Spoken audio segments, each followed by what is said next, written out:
ఇలా వేడి వేడిగా ఎంతో టేస్టీగా ఉండే సొరకాయ పాయసం ఎలా చేద్దామో చూద్దాం రండి ఫ్రెండ్స్.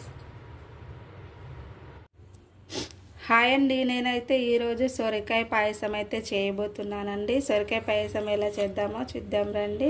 ముందుగా అయితే సొరకాయ పీస్ అయితే తీసుకున్నానండి. నేను చిన్న పీస్ అయితే తీసుకున్నాను.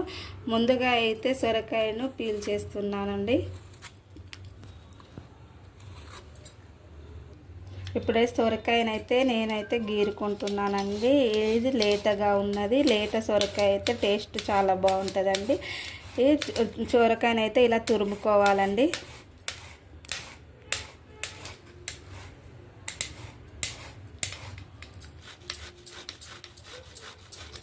ఇలా గింజలు రాకుండా అయితే నేను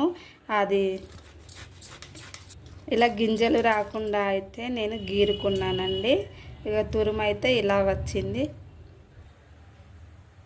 ఇప్పుడైతే ఇందులో నేనైతే నెయ్యి వేసుకుంటున్నానండి. ఇప్పుడు డ్రై ఫ్రూట్స్ అయితే ఫ్రై చేసుకోవాలి.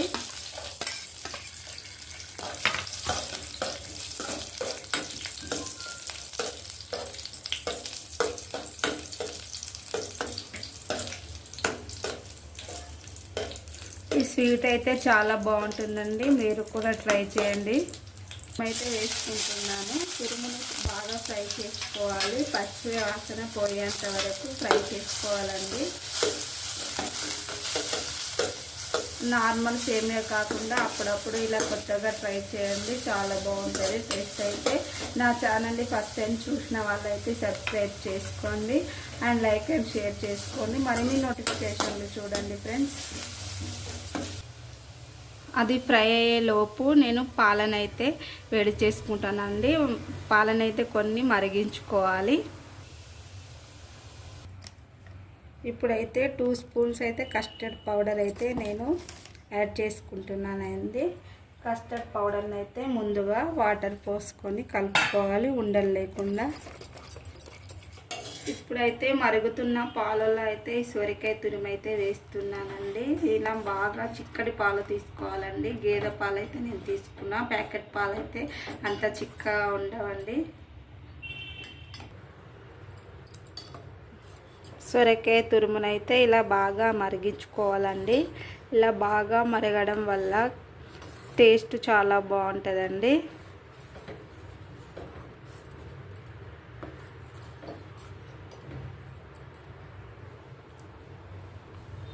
ఇప్పుడు ఇందులో రుచికి సరిపడా షుగర్ అయితే వేసుకుంటున్నానండి.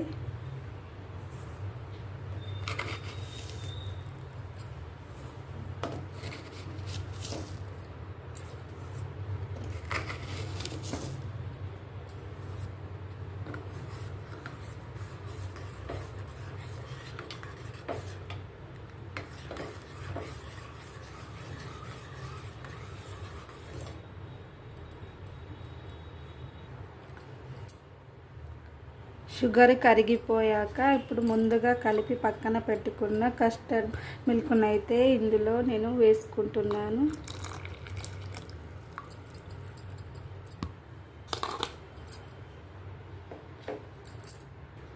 ఇలా కస్టర్డ్ పౌడర్ వేసుకోవడం వల్ల టేస్ట్ అయితే చాలా బాగుంటుందండి. కస్టర్డ్ పౌడర్ వేసాక ఇలాగే కలుపుతూ ఉండాలి, ఎందుకంటే మనం వదిలేస్తే తొందరగా అడుగంటుకుపోతుందండి.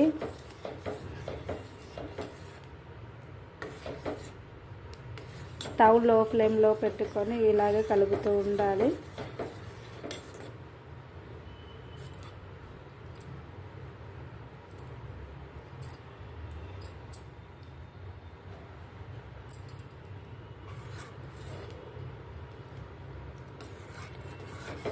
మీరు కూడా ట్రై చేయండి ఫ్రెండ్స్.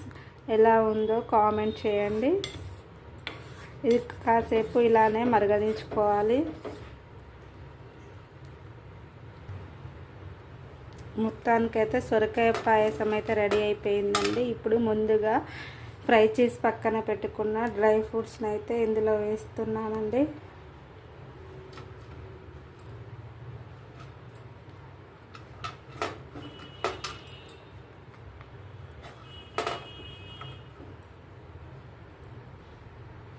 అంతేనండి, సర్వ్ చేసుకోవడమే.